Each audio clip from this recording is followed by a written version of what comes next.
হঠাৎ মিষ্টি খেতে মন চাইলে কিংবা বাড়িতে হঠাৎ মিষ্টির দরকার পড়লে ঘরে থাকা সামান্য কিছু উপকরণ দিয়ে একেবারে দোকানের মতন স্বাদের মিষ্টিগুলো কিন্তু আমরা ঘরেই তৈরি করে নিতে পারি।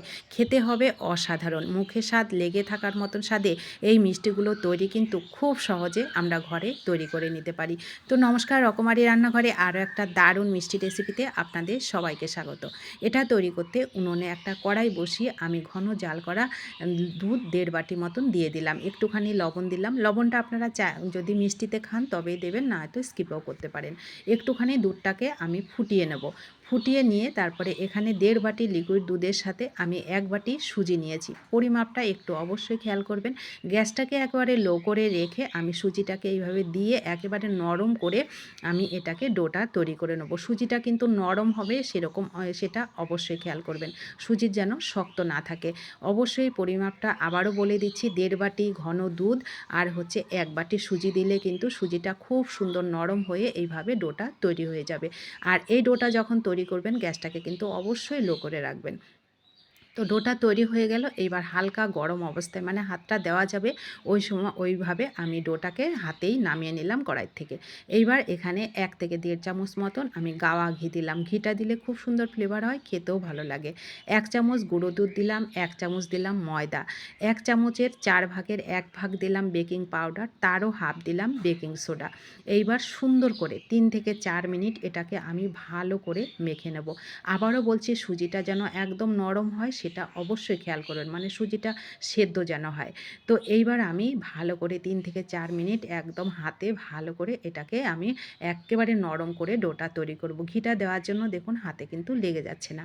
তো এই ডোটা বন্ধুরা যত ভালো করে মাখাবেন মিষ্টিগুলো কিন্তু ততটাই নরম সফট, মুখে দিলেই মিলিয়ে যাবে সেরকমভাবে তৈরি হবে।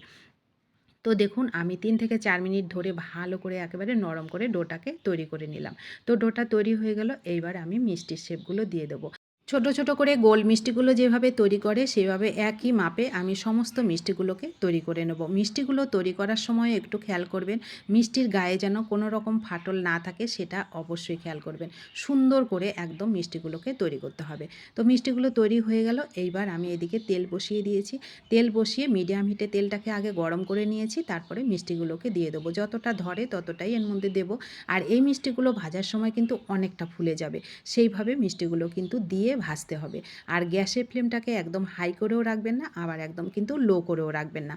একটু টাইম নিয়ে 3 থেকে 4 মিনিট ধরে কিন্তু এই মিষ্টিগুলোকে কিন্তু ভাজতে হবে, তবে মিষ্টিগুলো খুব সুন্দর ভাজা হবে, একদম বড় বড় হবে মিষ্টিগুলো ফুলে।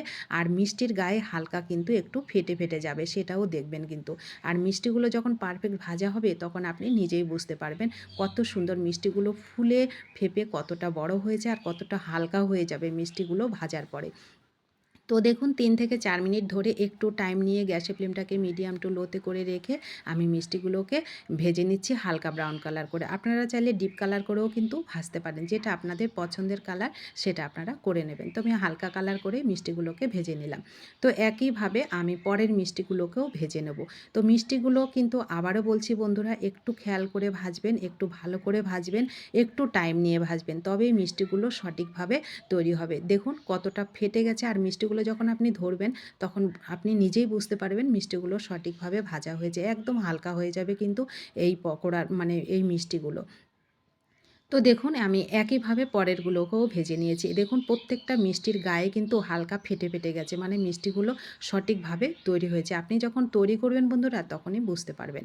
তো আমি সবগুলোকে ভেজে নিলাম। এইবার ওইগুলোকে রেখে দেবো, একটু হালকা ঠান্ডা হয়ে যাবে। আর এইদিকে একটা শিরা তৈরি করছি। একটা বড় বাটি নিয়ে এখানে 1 বাটি চিনি আর তার সাথে দিলাম 2 বাটি জল, দুটো এলাচ দিয়ে এটাকে ভালো করে ফুটিয়ে নেব 2 মিনিট।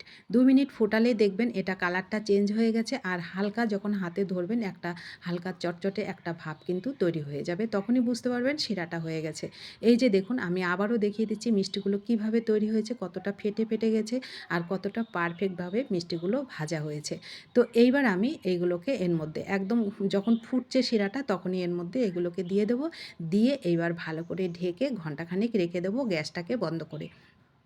আপনার হাতে যদি সময় থাকে ১ ঘন্টা রাখবেন, আর নয়তো আধা ঘন্টা রেখে দিলেও হবে। তো আমি আধা ঘন্টা পরেই দেখুন ফিরে আসছি। আধা ঘন্টা পর দেখুন চিনির শিরাটা সোপ করে কতটা মিষ্টিগুলো কতটা নরম হয়েছে আর কতটা ফুলে গেছে। আপনারা তো দেখলেই বুঝতে পারছেন। একেবারে নরম তুলতুলে হয় যদি ভাজাটা সঠিকভাবে হয়, মাখাটা সঠিকভাবে হয়। মিষ্টিগুলো এক্কেবারে সঠিকভাবেই কিন্তু তৈরি হয়। তো কেমন লাগলো আপনাদের কাছে অবশ্যই কিন্তু কমেন্ট করবেন। সবসময় কিন্তু আমাদের হাতের কাছে ছানাটা থাকে না। ঘরে থাকা সামান্য কিছু উপকরণ দিয়ে এই সুন্দর সুস্বাদু মিষ্টিগুলো কিন্তু আমরা খুব সহজে ঘরে তৈরি করে নিতে পারি, আর মানে সমস্যাটাও সমাধান করতে পারি। তো ভালো লাগলে শেয়ার করবেন, ভিডিওটি ভালো লাগলে প্লিজ ভিডিওটিতে একটা লাইক করবেন। আর নতুন বন্ধু হলে চ্যানেলটা সাবস্ক্রাইব করে প্লিজ আমার পাশে থাকবেন। যারা পাশে আছেন তাদেরকে আমার অসংখ্য অসংখ্য ধন্যবাদ ও ভালোবাসা। এইরকম সুস্বাদু মিষ্টি অবশ্যই একবার বাড়িতে তৈরি করে খেয়ে দেখবেন, তখনই বুঝতে পারবেন। আর সময়ে অসময়ে কিন্তু এরকম মিষ্টিও কিন্তু আমাদের ঘরে দরকার পড়ে। ধন্যবাদ সবাইকে।